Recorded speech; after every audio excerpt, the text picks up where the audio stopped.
भिगवण येथील अपहरण प्रकरणाला नवे वळण प्राप्त झाले असून संबंधित मुलीच्या दोन वेगवेगळ्या दाव्यामुळे प्रकरण आता अधिकच गुंतागुंतीचे बनले आहे।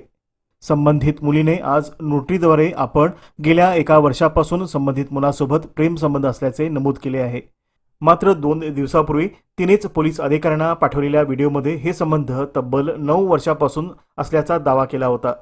या पार्श्वभूमीवर आमदार गोपीचंद पाडळकर यांनी गंभीर भूमिका घेत संबंधित मुलावर पोक्सो कायद्यानुसार गुन्हा दाखल करण्याची मागणी केली आहे।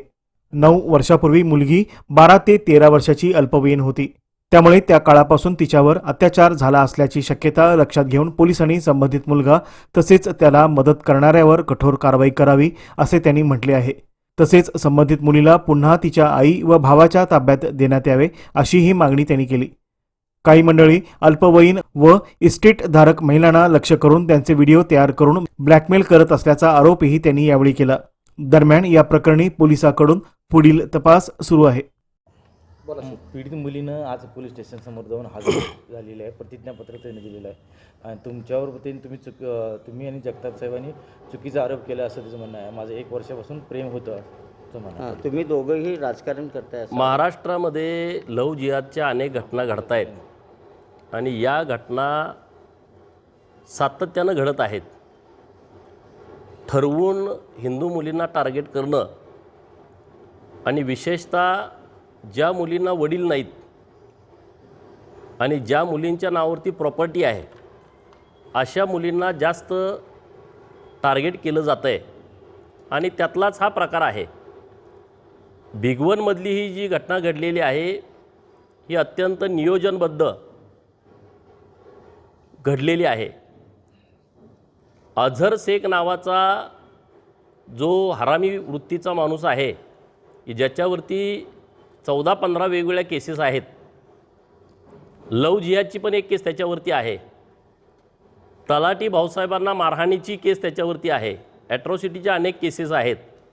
हा 2 नंबरचा व्यवसाय करून अशा मुलांना पैसे पुरवून प्रवृत्त करतोय आणि त्या सगळ्या प्रकरणामध्ये अझर शेखचा सर्वात मोठा हात आहे। परवा जेव्हा मी मोर्चासाठी भिगवणला गेलो तेव्हा हजारो हिंदू बांधव रस्त्यावरती आले होते। संग्राम भैया जगताप आणि मी तिथं गेलो होतो। राजकारण करण्याचा काहीच विषय नाही।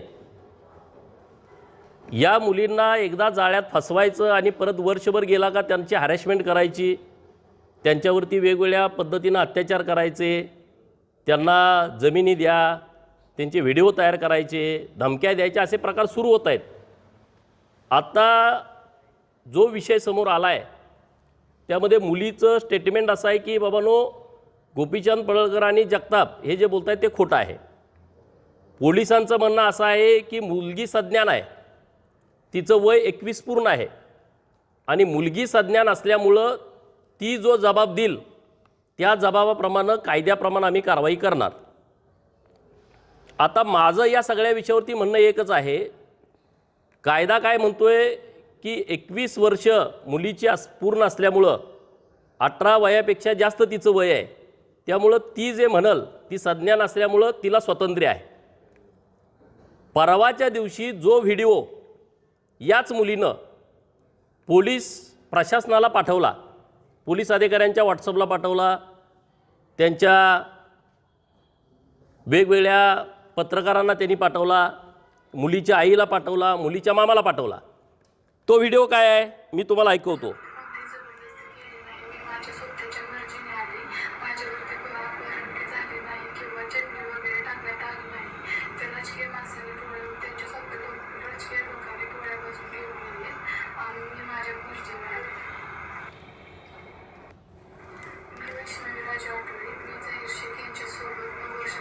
नऊ वर्षापासून मी प्रेम संबंधात आहे। ही कोण म्हणतोय?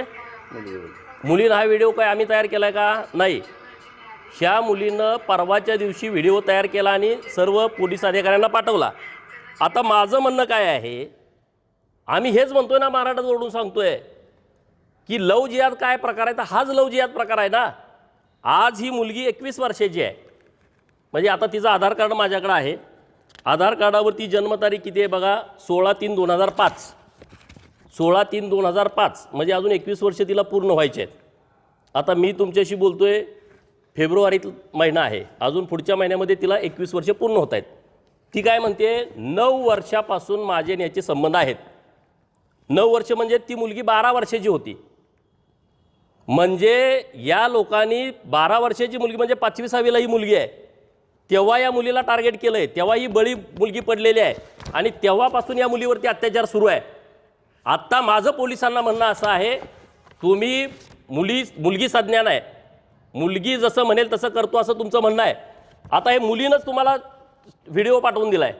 हे स्टेटमेंट ग्राह्य धरून पोलिसांनी सुमोटो या सेकवरती फोक्सो अंतर्गत कारवाई करावी. दुसरा विषय आता सोडून द्या तुम्ही, हा विषय पोलिसांनी अत्यंत सिरियस घ्यावा. 12 वर्षाच्या मुलीवरती अत्याचार केला आहे, याच्या पाठीमागं जेवढी लोक आहेत तेवढ्या लोकांना यामध्ये आरोपी करायचं. आज जर रात्री 2 वाजता स्टेटस काय टाकतोय, एवढी मस्ती एवढा माज येतो कुठून? कुणाशी हा एकनिष्ठ आहे? कोण ह्याला पाठबळ देत आहे असली प्रकरणं करण्याला? ह्यानं स्टेटस ठेवला आहे आणि काही थोड्या वेळानंतर तो मुलगा आणि मुलगी पोलीस स्टेशन बारामतीला हजर झालेत. पोलीस स्टेशन बारामतीला हजर होण्यापूर्वी त्याने एक नोटरी तयार केली आहे. पोलिसांना ही सापडत नाहीत. म्हणजे नोटरीवाल्यानं कसे गेले? नोटरीवाला ह्यांना कोणी मिळवून दिला? हे तर नवीन मुलं आहेत, ह्यांना काही एवढं बाहेरचं माहीत नाही. नोटरीवाल्यावर पण गुन्हा दाखल केला पाहिजे. काही पत्रकार मित्रांना पोलिसामध्ये हजर होण्यापूर्वी त्यांनी बाईट दिली आहे. कसं काय त्यांचं कॉन्टॅक्ट झालं? पोलीस तर एवढे 8 टीम पोलिसांच्या प्रयत्न करत होत्या, सगळे CCTV फुटेज चेक केले जात होते आणि हे पत्रकारांना बाईट देत आहेत आणि मग पोलीस स्टेशन हजर होत आहेत. पत्रकार कसे काय आले? ह्या मुलांचं काय पत्रकारांशी कॉन्टॅक्ट आहे? ह्याच्या पाठीमागं कोण आहे याचा तात्काळ तपास पोलिसांनी करावा. पोलिसांनी आता दुसरी बाजू आम्हाला ऐकायचीच नाही. पोलिसांचं म्हणणं आहे ना, मुलगी संज्ञान आहे, 21 वर्ष वय तिचं पूर्ण झालं आहे, तर 21 वर्ष वय तिचं आहे आणि 21 वर्ष वय असतानाच तिनं व्हिडिओ दिला आहे की 9 वर्षापासून माझे याचे संबंध आहेत. त्यामुळं आता कुणाची वाट न बघता पोलिसांनी त्या व्हिडिओचा आधार घेऊन आता तिचं स्टेटमेंट घेण्याचं कारणच नाही. कारण आता ती स्टेटमेंट जाणीवपूर्वक देते आहे, कारण नोटरीमध्ये त्यांनी 1 वर्षापासून संबंध आहे. कारण परत विषय अत्यंत विचारानं परत नोटरी केलेली आहे. जेव्हा तिनं व्हिडिओ तयार केला तेव्हा तिच्या मनात काहीच नव्हतं, तिच्यावर आमचा तर कोणाला दबाव असण्याचं कारणच नाही. दबाव तर तिकडच असू शकतो. त्यामध्ये तिनं स्पष्टपणे सांगितलं की 9 वर्षापासून माझे संबंध आहेत. म्हणजे ती 12 वर्षाची मुलगी होती, 5वी-6वीची मुलगी होती. अशा मुलीवरती अत्याचार केला आहे, अशा मुलीवरती अन्याय केला आहे. पोलिसांनी आता बघ्याची भूमिका घेऊ नये, कायद्याच्या पळवाटा अजिबात काढू नयेत. आता तुमच्या म्हणण्याप्रमाणेच आमचं म्हणणं आहे की 21 वर्ष वय पूर्ण झालेली मुलगी म्हणते आहे, तो व्हिडिओ पोलिसांना पाठवते, तो व्हिडिओ पत्रकारांना पाठवते. महाराष्ट्रातल्या सर्व इलेक्ट्रॉनिक मीडियाच्या माध्यमातून तो महाराष्ट्राच्या समोर व्हिडिओ आला आहे, त्यांच्या नातेवाईकांच्या समोर व्हिडिओ आला आहे, सर्व सोशल साईटवरती तो व्हिडिओ आहे आणि स्पष्टपणे तिचा उल्लेख आहे 9 वर्षापासून माझे संबंध आहेत. म्हणजे आता तात्काळ पोलिसांनी कुठलाही बाकीचा आता विचार न करता त्या व्हिडिओच्या आधारे आता मुलीचं स्टेटमेंट घेतो. मुलगी स्टेटमेंट बदलेल, आता मुलीचं स्टेटमेंट घेण्याची आवश्यकता नाही, कारण ती अल्पवयाची आहे. जेव्हा तिच्यावरती अत्याचार झाला आहे तेव्हा ती 12 वर्षाची आहे. त्यामुळं पोलिसांची जबाबदारी आहे, त्यांनी सुपोटो गुन्हा दाखल करावा. नसेल मुलीची आई गुन्हा दाखल करेल, मुलीचा भाऊ गुन्हा दाखल करेल, तात्काळ कारवाई करावी. दुसरा विषय आहे की हे ज्या मुलींच्या नावावरती जमिनी आहेत त्या मुलींना हे पकडतायत. काही विवाहित महिलांना त्यांनी पकडलं आहे, काही विधवा महिलांना पकडलं आहे की ज्यांच्या नावावरती मोठी प्रॉपर्टी आहे आणि मग त्यांना जाळ्यात घ्यायचं, ती प्रॉपर्टी विकायची आणि परत त्यांना सोडून द्यायचं. किंवा विवाहित महिलांना ज्यांचे पती सर्व्हिसला आहेत, ज्यांचे पती चांगल्या मोठ्या उद्योगात आहेत, त्यांना जाळ्यात ओढून घ्यायचं आणि मग त्यांचे व्हिडिओ तयार करायचे, मग त्यांना ब्लॅकमेल करायचं, मग पैसे द्या, प्रॉपर्टी काढून द्या, अमुक द्या, तमुक द्या असं. आता ह्या मुलीच्या नावावरती 7/12 आहे, हे आम्ही तुमच्यासमोर पुराव्यानिशी बोलतोय. यांचं षडयंत्र तुम्ही बघा. ह्या मुलीला वडील नाहीत, तिचं जबाबदार घरात कुणीच नाही, लहान भाऊ आहे, आई आहे, विधवा आहे, तिचं लग्न ठरलं आहे, 22 तारखेला तिचं लग्न होतं आणि असा बाका प्रसंग ठरवून प्लॅनिंग करून एका या कुटुंबावरती मोठ्या प्रमाणात अन्याय केला गेला आहे. बारामतीच्या, दौंडच्या आणि इंदापूरच्या धनगरांना माझं आव्हान आहे, तुम्ही अत्यंत जबाबदारीनं या प्रकरणामध्ये लक्ष घाला. हा अझर नावाचा हरामखोर त्या परिसरातल्या हिंदू मुलींना टार्गेट करतोय. आत्तापर्यंत इंदापूर तालुक्यातल्या 25 हिंदू मुलींच्यावरती अशा पद्धतीचा अटॅक केला गेला आहे. अशा पद्धतीनं त्यांना फसवलं आहे. काही मुलींना परत आणण्यामध्ये हिंदू कार्यकर्ते यशस्वी झालेत, परंतु काही मुली ऐकून घेण्याच्या मनस्थितीमध्ये नाहीत. आता तुम्ही सर्वांनी बारामतीच्या पोलीस स्टेशनच्या बाहेर थांबावं. पोलिसांना पुणे ग्रामीण एस पी साहेबांशी मी सकाळी बोललो आहे, ॲडिशनल एस पी साहेबांशी बोललो आहे, DYSP साहेबांशी बोललो आहे. आता आमचं म्हणणं इतकंच आहे, तुम्ही काम केलं आहे त्याबद्दल आमचं कुठलंच दुमत नाही.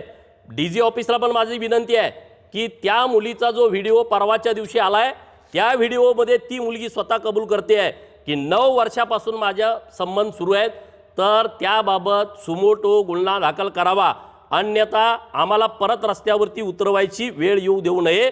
आम्ही आता या विषयामध्ये जर पोलिसांनी कारवाई नाही केली तर मी स्वतः या प्रकरणामध्ये तिथं रस्त्यावरती उतरणार आहे. आणि त्यामुळे माझी विनंती आहे, आता कुठलाही विचार न करता मुलीच्याच व्हिडिओवरनं हा गुन्हा दाखल करावा अशी विनंती पोलीस प्रशासन पुणे यांना आहे.